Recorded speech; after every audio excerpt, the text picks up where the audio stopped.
Today's tech news moves fast, but understanding it shouldn't be hard.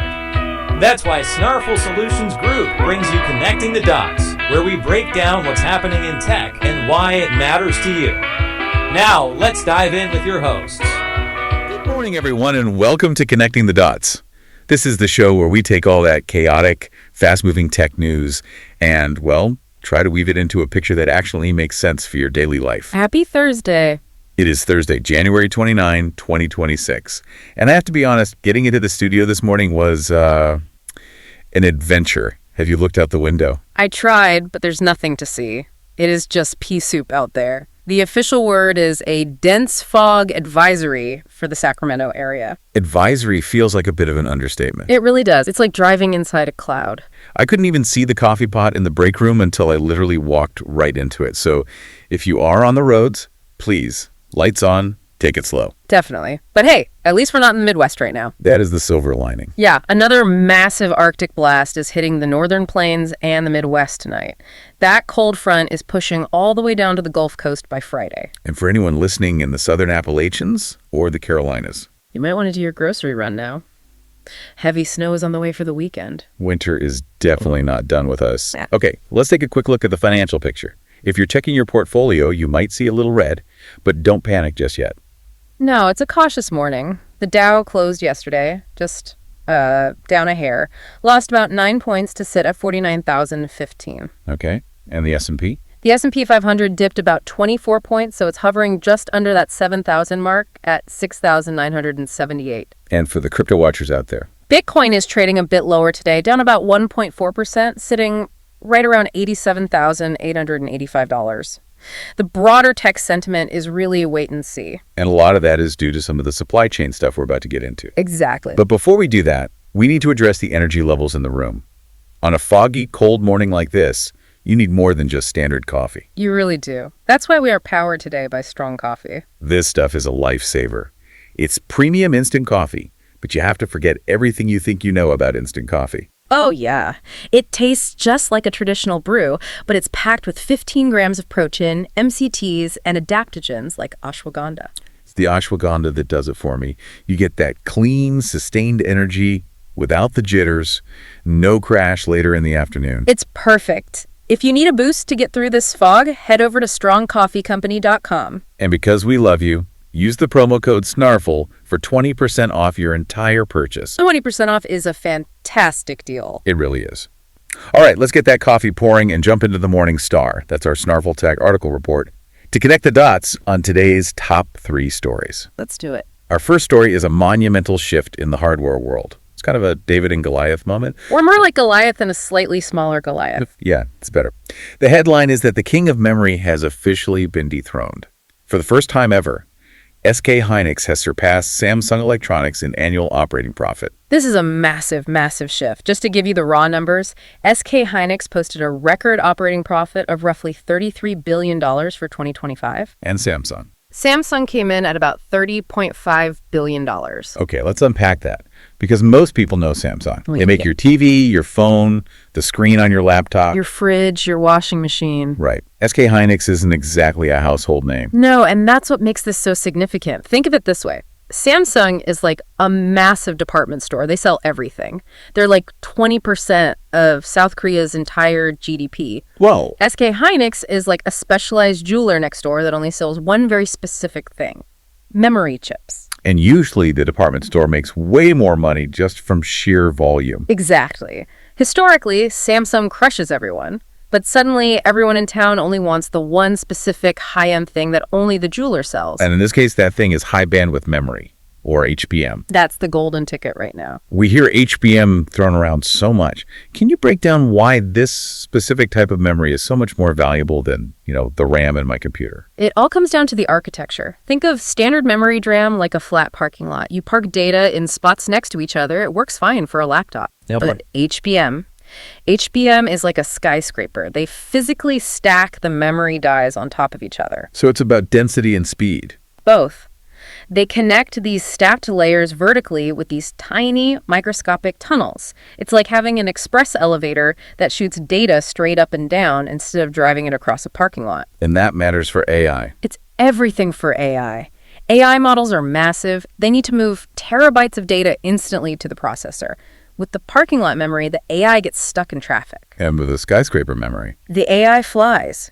And SK Hynix realized this first. they bet the farm on it. They absolutely did.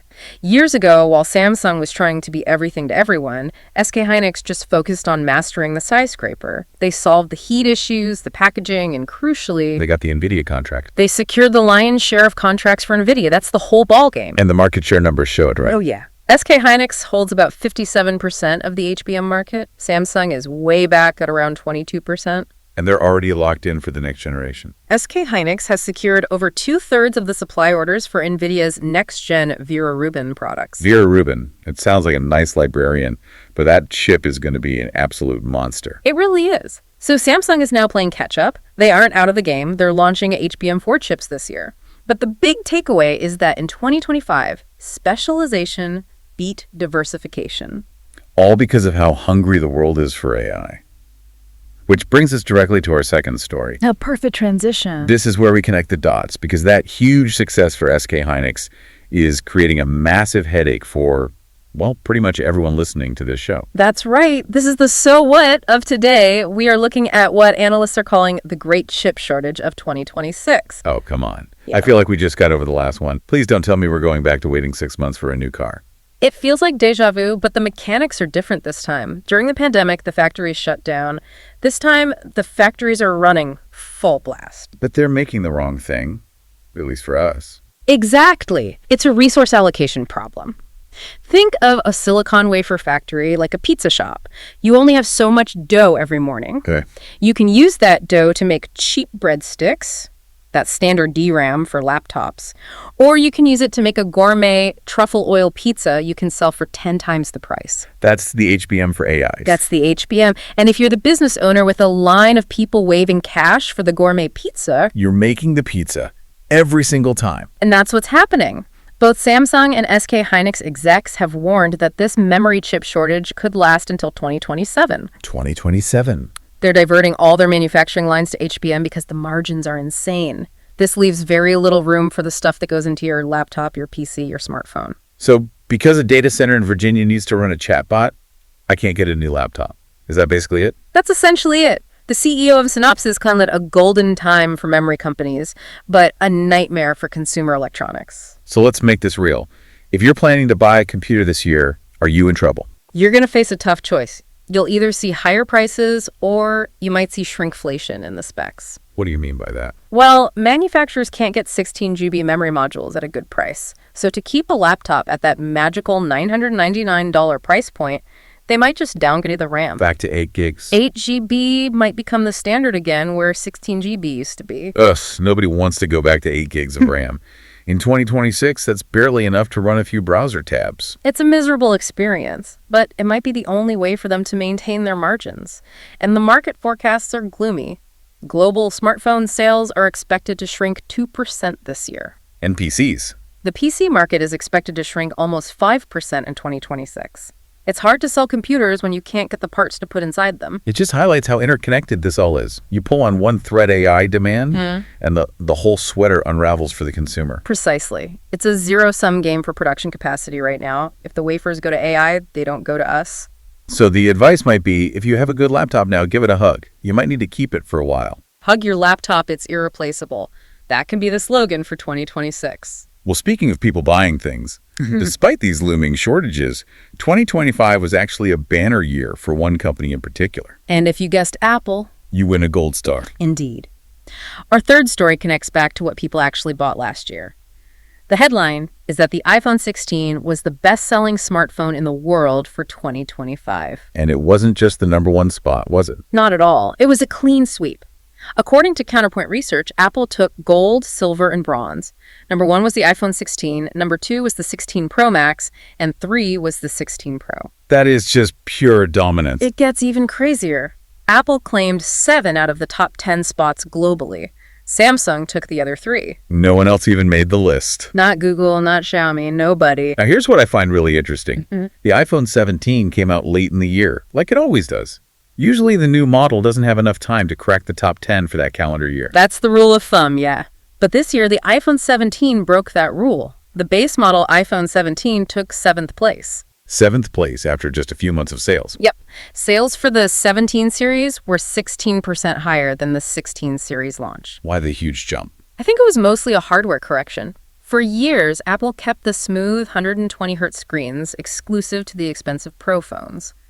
The base model was stuck at 60 Hz. It felt sluggish in comparison. Yeah. You could see the stutter when you scrolled. You really could. With the iPhone 17, Apple finally caved. They put the 120 Hz screen and larger base storage, 256 gigs on the regular model. Ah, so they finally closed that gap. It made the base model a much better value. Exactly. They made it a no-brainer. People walked into the store, looked at the Pro and the base, and realized, wait, this regular one feels just as fast, has enough storage, and it costs $300 less. That makes total sense. I remember looking at it and thinking, okay, I don't need 3 cameras, but I do want that smooth scrolling. And clearly, millions of people agreed with you. It's interesting that making the cheaper product better actually drove more volume. So what about Samsung? You said they took 3 spots. How did they do? They did okay in their niches. The Galaxy A16 5G, their budget phone, was the best-selling Android phone in the world. Came in at number 5 globally. That's a solid phone for the price. It is. And surprisingly, the Galaxy S25 Ultra, their massive, expensive flagship, made the list at number 9. Wow, that's impressive for a phone that costs, what, $1,300? It is. It shows there's still a very loyal, high-end Android user base out there. And we should probably give a nod to the iPhone 16. Yes, the 16, their budget entry at around $599, that also helped them dominate. Apple has just successfully covered every price point, from affordable premium to ultra premium. Before we wrap up today, we have one more shout out to make. This is for all our golfers out there, or really anyone who just likes comfortable shoes. Yes, we have to talk about Skoni. That's spelled S-K-O-N-I. Skoni is changing the game. They're a premium golf shoe store that actually combines style with comfort. You know how most golf shoes look like? Orthopedic bowling shoes. Yes. It's a tragic fashion situation on the links. Not with Skoni. These look like great sneakers you could wear anywhere, but they have the grip you need on the course. And honestly, even if you don't golf, they're just fantastic walking shoes. I wear mine all the time. Absolutely. So, treat your feet. Use the promo code SNARFL at checkout for 15% off your entire purchase. You can find them at skoni.com. Perfect timing for the spring season, assuming this snow ever melts. Fingers crossed. Okay, so let's recap the thread today. We have a new profit king in Korea, SK Hynix, because they bet everything on AI memory. Right, and that same AI bet is eating up the world's supply of silicon, meaning our gadgets are going to be harder to make. Or at least have worse specs until 2027. Right. But for now, Apple is sitting pretty, having dominated sales last year with the iPhone 16 and that much improved iPhone 17. It's a real collision course. Record demand for high-performance electronics clashing with a supply chain that's increasingly just serving data centers. Yeah, we've spent the last decade assuming technology just gets cheaper and faster every year. Moore's Law. We took it for granted. Exactly. But with AI consuming so much of the foundational materials, we might be entering an era of hardware scarcity. We might have to get used to holding onto our devices a little longer. That's a great point. The upgrade cycle might slow down, not because we want it to, but because the supply chain just demands it. It might have to be. Well, thank you all for tuning in to connect the dots with us this morning. Stay warm, drive safe in that fog, and good luck finding a laptop with decent RAM. You're going to need it. We're here to help at Snarful, so reach out on our website if you have any more questions. That's a wrap on today's top stories. Remember, tech doesn't have to be complicated, and we're here to help connect the dots. If you've got questions or want to learn more, visit us at snarful.com. Thanks for listening, and we'll catch you next time.